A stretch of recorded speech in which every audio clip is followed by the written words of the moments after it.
ভৈলন্ত সৰ্বজ্ঞ জানিলন্ত কৃষ্ণ সাৰ ভৈলা অলম্পট তেজী ভক্তি ব্যৱহাৰ। মানে এই শ্ৰুতদেৱ জীৱনৰ বৈশিষ্ট্য কি? তেওঁ পৃথিৱীত কৃষ্ণই সাৰ, বাকীবিলাক অসাৰ। এই জ্ঞানটো হ'লে আৰু আমি বেছি শাস্ত্ৰ পঢ়িব নালাগে। জানৈ যিটো ধৰ্ম কৰ্ম ইটো বন্ধ, তাকো এৰি কৰৈ মোৰ সেৱাটো প্ৰবন্ধ। নপঢ়িলে শাস্ত্ৰ একো নপাৰে খণ্ডিত, তথাপিতো জানিবা হা সেহিহে পণ্ডিত। আপুনি বহুত শাস্ত্ৰ পঢ়ি বহুত অধ্যয়ন কৰি আনৰ সংশয় দূৰ কৰা নহ'ব পাৰে, কিন্তু আপুনি জানিলে ঈশ্বৰেই সঁচা, বাকীবিলাক মিছা। বছ তাতকৈ আৰু পণ্ডিত নাই, বুজা নাই? কিন্তু আপুনি বহুত ধৰ্মশাস্ত্ৰ অধ্যয়ন কৰিছে, বহুত শাস্ত্ৰ অধ্যয়ন কৰিছে, কিন্তু আপোনাৰ মনটো বিষয়ত ৰতি আছে। পুত্ৰৰ দ্বাৰা বিষয়ত কৰে মাত্ৰ ৰতি, নলয় সন্তৰ সংগ মুত নাই মতি। যদি চাৰি বেদ 14 শাস্ত্ৰত পাৰ্গত, তথাপিতো সেহি মূৰ্খ জানা মোৰ মত। আপুনি বহুত শাস্ত্ৰ পঢ়ি যদি আপুনি বিষয়তে আসক্ত হৈ আছে, ভক্তিৰ প্ৰতি আপুনি অনুৰাগী হোৱা নাই, সেইজন কেতিয়াও পণ্ডিত হ'ব নোৱাৰে, সেইজনক মূৰ্খ বুলি কৈছে ভগৱানে। গতিকে আমি শাস্ত্ৰই সকলো পদ্ধতিবিলাকৰ কথা কৈ আছে, আমি ভাগৱতৰ পৰা বুটলি ল'ব লাগিব। ভাগৱত নপঢ়িলে আমি জীৱনশৈলী সুন্দৰভাৱে আগুৱাই নিব নোৱাৰোঁ। ভাগৱতত সকলো নিয়ম বান্ধি থোৱা আছে। আমাৰ 8 প্ৰকাৰ নিয়মৰ কথা মই কৈছোঁ। প্ৰথম নিয়মটো হ'ল কায়ৰ সদাচাৰ, 2 নম্বৰটো বাক্যৰ সদাচাৰ। আমাৰ আজি কথা ক'ব নজনাৰ কাৰণে আপোনালোকৰ এই 13খন গাঁৱৰ বহুত পৰিয়ালৰ কাৰোবাৰ স্বামী স্ত্ৰীৰ মাজত মনোমালিন্য, কাৰোবাৰ শাহু বোৱাৰীৰ মাজত মনোমালিন্য, কাৰোবাৰ দেউৰেক নবৌকৰ মাতবোল নাই, কাৰোবাৰ সীমা ঘৰীয়াৰ মাজত মাতবোল নাই, কাৰোবাৰ ককাই ভাইৰ মাজত মাতবোল নাই। গণ্ডগোল ক'ত লাগিলে? কথা ক'ব নাজানে। কথা ক'ব নাজানিলে আপুনি কেতিয়াও পাৰিবাৰিক জীৱন, দাম্পত্য জীৱন, যুগ্ম জীৱন, সাংসাৰিক জীৱন, সামাজিক জীৱনত আপুনি মিলা প্ৰীতিৰে থাকিব নোৱাৰিব। গতিকে আমি কথা কেনেকৈ ক'ব লাগে, আমাৰ ভাগৱতে নিয়ম বান্ধি দিছে। কেনেকুৱা হ'ব লাগিব? সত্য প্ৰিয় হিত। আমি সদায় সঁচা কথা ক'বলৈ যত্ন কৰিব লাগিব। সঁচা কথা কোৱা মানুহে কালৈ ভয় নকৰে, সাহসেৰে কথা কয়, মূৰ তুলি কথা কয়। আৰু মিছা কথা কোৱা মানুহে সদায় তললৈ মূৰ কৰি থাকে, ধৰা পৰাৰ ভয় কৰে। আপোনাৰ পৰিয়ালত সঁচা কথা কোৱাজনলৈ বাকীবিলাকে সমীহ কৰে, সমাজত সঁচা কথা কোৱাজনলৈ মিছা কথা কোৱাবিলাকে সদায় সমীহ কৰে। আমি সঁচা কথা ক'ব লাগিব, কিন্তু কওঁতে কেনেকৈ ক'ব লাগিব? প্ৰিয়। মনত ৰাখিব, সঁচা সত্য প্ৰিয়। সঁচা কথা হ'ল, কিন্তু মানুহে শুনিবলৈ ভাল পোৱাকৈ ক'ব, অহংকাৰে নহয়। আৰু হিত, আপোনাৰ কথাটোৱে আনক উপকাৰ কৰিব লাগিব, অপকাৰ কৰিব নালাগিব। কাৰণ শব্দ ব্ৰহ্ম, ৱৰ্ড ইজ গড। শব্দ অবিনাশী, যি উদ্দেশ্যে এৰিব সি প্ৰতিক্ৰিয়া কৰিবই। ধেমালিটো ল'ৰা ছোৱালী খাও খপনি নিদিব। ধেমালিটো ল'ৰা ছোৱালীটো বদমাছ, দুষ্ট, পঢ়িব নকৰে ইত্যাদি বেয়া শব্দ প্ৰয়োগ নকৰিব। শব্দ ব্ৰহ্ম, এয়া হৈছে আমাৰ দাৰ্শনিক পণ্ডিত, শিক্ষাবিদ পণ্ডিত, মনস্তাত্ত্বিক পণ্ডিত, গুৰুজনাৰ দৰ্শন। আমি ধেমালিতেও হ'লেও ল'ৰা ছোৱালীক বেয়া শব্দ প্ৰয়োগ কৰিব নালাগে। আজি বহুত মানুহে ধেমালিতে খাও খপনি দিয়ে, ধেমালিতে ই বৰ বদমাছ, ই বৰ দুষ্ট, ই বৰ ইত্যাদি ইত্যাদি বেয়া শব্দ প্ৰয়োগ কৰে। সেইবোৰ নকৰিব আপোনালোকে। শব্দ ব্ৰহ্ম, শব্দই প্ৰতিক্ৰিয়া কৰিবই। মনত ৰাখিব কথাটো। যাৰ কাৰণে চাণ্ডালিনীয়ে এদিন গংগাৰ পাৰে পাৰে আহি আছিল। বাট আহি থাকোঁতে গংগাৰ পাৰতে সুশীল ব্ৰাহ্মণে পূজা কৰি আছিল।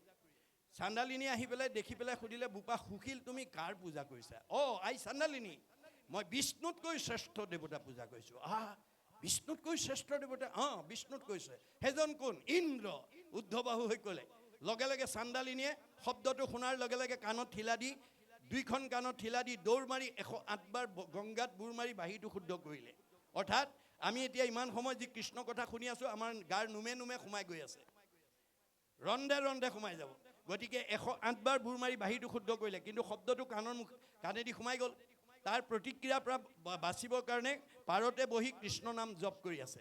ইফালৰ পৰা নাৰদ আহি গ'ল। নাৰদে আহি ক'লে, আই চাণ্ডালিনী, তুমি তিতা বস্তুৱে কি কৈছা? বোপা কি ক'বা, মোৰ আজি দুৰ্ঘটনা। কি হ'ল? মই গংগাৰ পাৰে পাৰে আহি আছিলোঁ, সুশীল ব্ৰাহ্মণে পূজা কৰি আছিল। কাৰ পূজা বুলি সুধিলোঁ, বিষ্ণুতকৈ শ্ৰেষ্ঠ দেৱতা পূজা বুলি ক'লে। সেইজন কোন বুলি কোৱাত ইন্দ্ৰ বুলি ক'লে।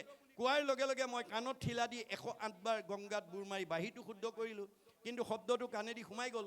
তাৰ প্ৰতিক্ৰিয়াৰ পৰা নিজক বচাবৰ কাৰণে মই কৃষ্ণ নাম জপ কৰি আছোঁ। নাৰদে ক'লে, কি কোৱা চাণ্ডালিনী? যাক চুলে গা ধুব লাগে, যাৰ ছাঁটো গছকিলে অপবিত্ৰ হয়, যাৰ লগত সংলাপ কৰিলে অপবিত্ৰ হয়, তোমাক অপবিত্ৰ কৰিছে। এই কথাতে মই আশ্চৰ্য প্ৰকাশ কৰিছোঁ। এতিয়া চাণ্ডালিনে বোলে, নাৰদ তুমি ঠিকেই কৈছা, কিন্তু মোৰ প্ৰাৰব্ধ কালত ভগৱানৰ ওচৰত মোৰ এটা নিবেদন আছিল, আৰু সেইটোত ভগৱানে অনুমোদন জনাই থৈছিল। মোৰ নিবেদনটো কি আছিল? প্ৰভু কৰ্মফলে জীৱা জন্ম হৌক সংসাৰত তভু নচাৰোক চিত্ত তোৱা চৰণত। মোক কৰ্মফলে তুমি য'তেই জন্ম নিদিয়া তাত মোৰ ক'ব লগা নাই, কিন্তু তাতেই থাকি যাতে মই তোমাৰ চিন্তা কৰিব পাৰোঁ এই কৃপা মোক কৰিব লাগিব।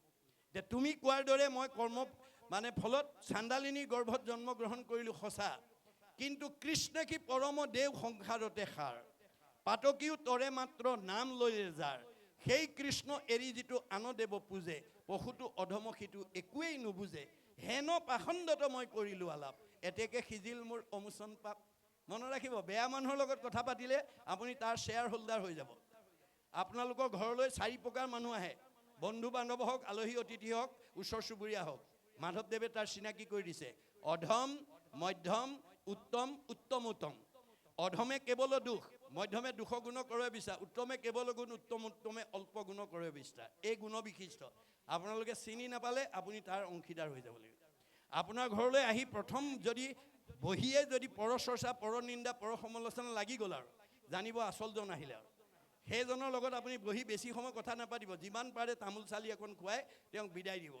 তাকে নকৰি যদি বেয়া পায় বুলি হয় হয় খলাগি থাকে, তাকো সম্ভাষণ যিজনে কৰে আজন্মৰ পুণ্য তেখনে হৰে। মনত ৰাখিব কথাটো, বেয়া মানুহৰ লগত কথা পাতিলে আপোনাৰ পাপ হৈ যাব। হেন পাখণ্ডত মই কৰিলোঁ আলাপ, এতেকে সিজিল মোৰ অমোচন পাপ। আপুনি অন্য দেৱতা পূজাটো দূৰৰ কথা, সেহি এক শৰণ ভজন অনুপাম, কৰ্ণে নুশুনয় আন দেৱতাৰ নাম। আন দেৱতাৰ নাম কাণে শুনিলেও দুখ হয়, গতিকে তেওঁ কাণেৰে শুনাৰ কাৰণে দুখ হ'ল বুলি তেওঁ সেই ব্যৱস্থা কৰিছে। তেওঁ নাৰদে ভাবিলে, আৰে মইতো 12 বৈষ্ণৱৰ ভিতৰত এই মুহূৰ্তলৈকে মই নিজকে শ্ৰেষ্ঠ বৈষ্ণৱ বুলি ভাবিছিলোঁ আৰু এওঁকতো নিজ জাতি বুলি গণ্য কৰিছিলোঁ, কিন্তু এওঁৰ বক্তব্য দেখোন আজি মোক দিব্য জ্ঞান প্ৰদান কৰিলে। অতি পাতকী কৰি হৰিষ ধিয়াৱৈ কৃষ্ণক এক নিমিষ, ভৈল পুণ্যশালী সিও বিচিত্ৰ, পবিত্ৰ কাৰিকো কৰে পবিত্ৰ। নাৰদ 12 বৈষ্ণৱৰ ভিতৰত শ্ৰেষ্ঠ বৈষ্ণৱ আছিল, তেওঁক হীন জাতি বুলি ভাবিছিল, কিন্তু তেওঁৰ বক্তব্যই তেওঁক আমূল পৰিৱৰ্তন আছিলে আৰু নিজে প্ৰকাশ কৰিলে, চাৰিও বেদৰ তত্ত্ব তই আছ জানি, তই সি উত্তম জাতি তই মহাজ্ঞানী, তীৰ্থকো পবিত্ৰ কৰে ইটোকো নচুইত, তোক দৰ্শনে হুৱে জগত প্ৰবীত। মনত ৰাখিব কথাটো, আপুনি ভকত সেৱা কৰিলেও আপোনাৰ পাপ মোচন হ'ব। আপোনালোক যিসকলে আজি ভাগৱত শুনিবলৈ ঘৰৰ পৰা ওলাই আহিছে, বাটত যদি কোনোবা বন্ধু বান্ধৱে আপোনাক লগ পাই দুআষাৰ কথা পাতিছে, তেতিয়াহ'লে সেই কথা পতাজনৰ কি হ'ব বুলি কৈছে, বেদে কৈছে, বৈষ্ণৱালয় সমীপ স্থান, বিষ্ণু সেৱাৰ্থে গতান, চাণ্ডালান পতিতান পৃষ্ঠোৱা ন স্নান মাছৰে। নামঘৰৰ কাষত বাস কৰা লোক, হৰি কথা শুনিবলৈ অহা লোকক দৈৱবশে যদি দৰ্শন পৰ্শন হয়, ইমানেই পুণ্য হয়, তেওঁ গা নুধুলেও হয়। মনত ৰাখিব কথাটো, এই কথাটো বিজ্ঞানসন্মত। একাদশ স্কন্ধ ভাগৱতত উদ্ধৱক উদ্দেশ্যি বিদুৰে কৈছিল, আপোনালোকে জানে মহাভাৰতৰ যুদ্ধৰ প্ৰাক মুহূৰ্ততে ধৃতৰাষ্ট্ৰই বৈমাতৃ ভাতৃ বিদুৰক আনি পৰামৰ্শ লৈছিল, কোৱা ভাই বিদুৰ, আমি পঞ্চ পাণ্ডৱৰ অংশ দিব লাগে নে নালাগে? তেতিয়া মহাভক্ত বিদুৰে ক'লে, দাদা পঞ্চ পাণ্ডৱ আমাৰে ভতিজা, তেওঁলোকৰ সম্পত্তি আত্মসাৎ কৰাটো উচিত নহয়, তেওঁলোকৰ প্ৰাপ্যটো দিব লাগে। কিন্তু পুত্ৰ মোহত মহান্ধ ধৃতৰাষ্ট্ৰই ভাতৃ বিদুৰৰ সেই উপদেশ মানি নল'লে আৰু দুৰ্যোধনে অকথ্য গালি পাৰিলে, যাৰ কাৰণে তেওঁ ৰাজ সন্মান ত্যাগ কৰি মহাভাৰতৰ যুদ্ধৰ পূৰ্বতে মানে তীৰ্থলৈ গুচি গ'ল। প্ৰায় 14 বছৰ কাল তীৰ্থ পৰ্যটন কৰি যেতিয়া যমুনাৰ পাৰে পাৰে ঘূৰি আহিছে, ইফালে কৃষ্ণক বৈকুণ্ঠলৈ পঠাই উদ্ধৱে খৰমদুৰ মূৰত লৈ কান্দি কান্দি উচুপি উচুপি আহি আছে। দুইজনৰ মাজতে যমুনা নদীৰ পাৰতে দেখা দেখি হ'ল আৰু তেতিয়া উদ্ধৱৰ অৱস্থা বুজি পাই বিদুৰে ক'লে, উদ্ধৱ তুমি মহাভাগ্যৱান, তুমি প্ৰয়াণৰ কালতো কৃষ্ণক দৰ্শন কৰিলা, পৰ্শন কৰিলা, সংলাপ কৰিলা। মই দুৰ্ভগীয়া, মই লগ নাপালোঁ, কিন্তু ভগৱানে মোক এটা সুবিধা দিলে, তুমি যিহেতু কৃষ্ণক দৰ্শন পৰ্শন কৰি আহিছা, তোমাক চুলেও মই সমান পুণ্য পাম। কৃষ্ণ পদ পৰশীয়া আশী আছা বাপ, তোক চুই হওঁ মই পৰম নিষ্পাপ।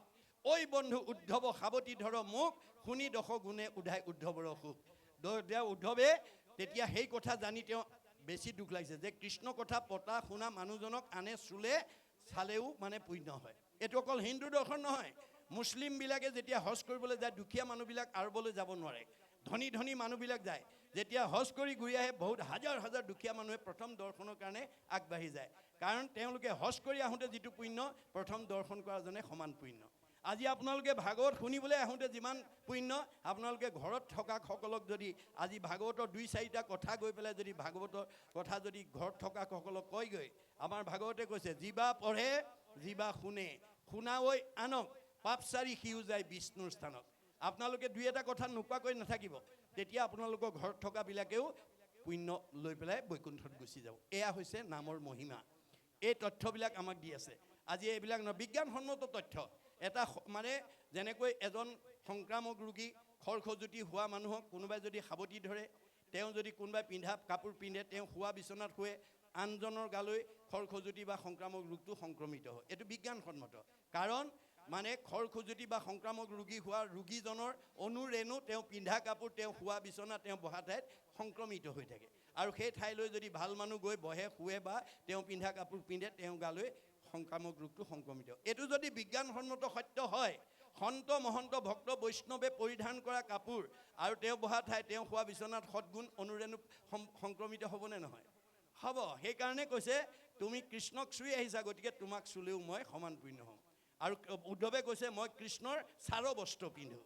চাৰ বস্ত্ৰ মানে পিন্ধি এৰা বস্ত্ৰ। কৃষ্ণ সৰ্বগুণাকৰ, তেওঁ পিন্ধা বস্ত্ৰটো সদ্গুণৰ অনুৰেণু লাগি থাকে। সেই বস্ত্ৰ যদি কোনোবাই পৰিধান কৰে, তালৈও তেওঁ সদ্গুণটো সংক্ৰমিত হয়। এই তথ্য আমাক দি আছে।